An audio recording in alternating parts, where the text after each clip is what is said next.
Hey guys, Sam here, welcoming you back to the Bradford City Road to Glory career mode. I know it's been gone for a little while. If you saw my channel update video, you know exactly why. If there's a bit of an echo, I do apologize. The house is quite empty at the moment, so there might be a bit of an echo. I'm not sure if the snowball will pick up on that. Hopefully, it's a good enough mic to where it doesn't pick up on it too much.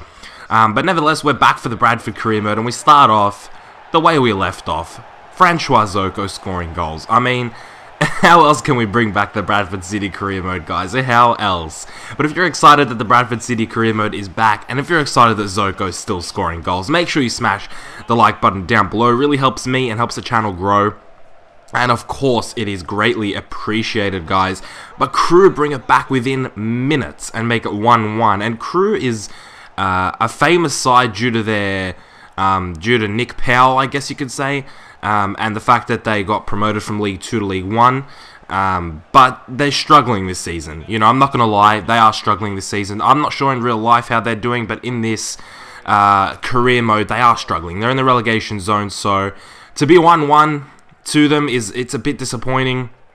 But it is a well-worked goal. And the defense should take a look at themselves and see what they did wrong there. But we always have Zoko doing a bit of fancy flicks. Nice little touch to get around his defenders and absolutely unleashes into the goal. And Zoko makes it 2-1 in the 22nd minute. And this guy is on another level, guys. I'm seriously considering signing him permanently. I don't know what you guys think about that. He's going to be probably 32 by the time we sign him. If not, he'll be turning 32 in the season we're signing, possibly turning 33 by the end of next season. So, oh my god, it's going to depend on how much he's worth. I'm not sure if the fact that he's the top goal scorer will add to his value, even though he might be in a different league. I think Blackpool is where he's from, and I think Blackpool are in the Championship. I could be wrong. I could be very wrong there. But I don't remember versing them in League 1. So yeah, Zoko might cost a lot. I really don't know if I want to sign him permanently. But I want to talk about Lloyd Isgrove as well really quick, because he's someone that I do want to sign permanently. I've really enjoyed playing him, especially when he's come back from injury now. On that right wing has been absolutely incredible, and he's definitely someone that I'm considering signing permanently. I want to get your guys' opinion on Lloyd Isgrove. He seems like one of the better young talents at Southampton. What I mean by that is he actually fulfills his potential. A lot of Southampton players have high potentials, but not all of them. I don't know if you guys have noticed, but not all of them get there. Isgrove is someone who does hit 80, at least 80. You know, I've never used Harrison Reed. I've used Gallagher before, and sometimes he doesn't hit it in 4 seasons, 5 seasons. So I'm hoping Reed can hit 80, because he's definitely a long-term player. But depending on Isgrove's worth, should he be under 1 million, I think I'm going to sign him, because he is really good, especially in these lower leagues. Pace is quite important on the wing, because it's not the quickest leagues. The football leagues, the Championship, the League 1, they're not the fastest leagues. So having that burst of pace can do really well for you. The same way Zaha in real life did it for Crystal Palace when they're in the Championship. He was an absolute revelation because of his skill and pace, and I feel Isgrove can be that to us, especially in the Championship, where we're going to have to be clawing our way to not get relegated back to the League 1. But we pull out 3 points against Crew Alexandra, which is very good. We're trying to keep at the top. We're trying to keep a gap between ourselves and second spot, so 3 points is bare minimum, and we go into the second game against Walsall away. And the away games this season have actually been pretty good. Probably our away form is better than our home form. So I always feel a bit more confident at the away games, which is a bit of a surprise. We're probably going to have to change that next season, though. Our home is probably going to have to be a fortress, because we can't let people just come and rob points from us at home. If we could pick up a maximum points at home, every single point at home, we would pretty much secure ourselves to stay in the Championship. I don't expect to get double promotion, but it would be incredible if we did, but I really don't, considering the fact that this squad is pretty much a League 1 squad. The only things we've added are Gallagher and Reed, when you really think about it. And maybe Isgrove next season, and I'm not sure if adding 3 players to a team can make a big difference.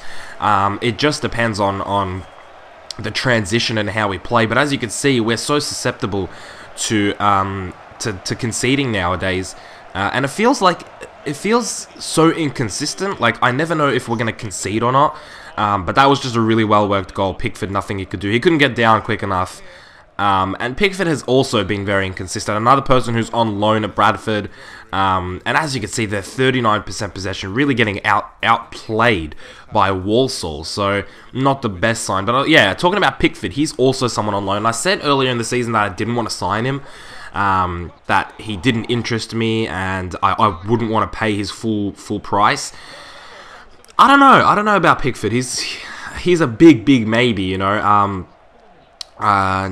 I've played games all the way up till maybe the end, nearly the end of the season. I've nearly recorded up to the end of the season. I just need to edit it all up and commentate. And his clean sheet to game ratio, even at this point, is pretty good. You know, he's getting about a clean sheet every 2 games.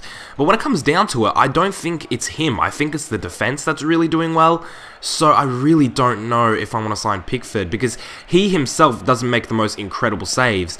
It's just that the defense plays really well and he picks up a clean sheet. But we beat Walsall 2-1 right at the end. Zoko scored a magnificent goal, guys. And that little turn and the finishing from that angle, wow. I mean, that was really incredible. And we pull out a 2-1 win in the 90th minute against Walsall.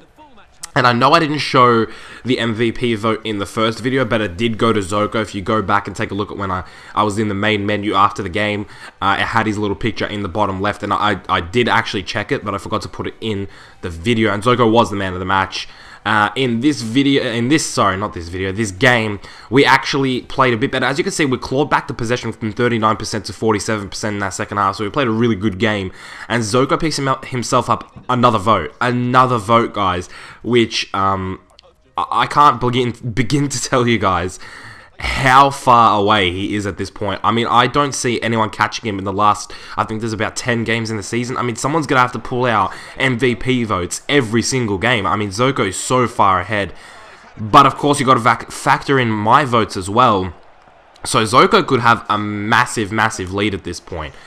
Because, of course, I'm adding my votes onto EA's votes, and that's who we're going to determine is the MVP of the series. At the moment, Zoko's winning, but you never know. Maybe I didn't vote for Zoko. I pretty much have every single time EA has, but sometimes I haven't, so, you know, you never know what's going to happen. I think the fight for, like, second is going to be a lot more entertaining than the fight for first. I think it's pretty obvious. I don't think I'm spoiling anything when I say Zoko is clear ahead at the moment as our MVP for this season, which is actually kind of sad, because I wanted a bit of, like, a bit of a competition. But he has just been on another level. And we pull out a 1-0 win against Notts County in the last game for today's video, guys.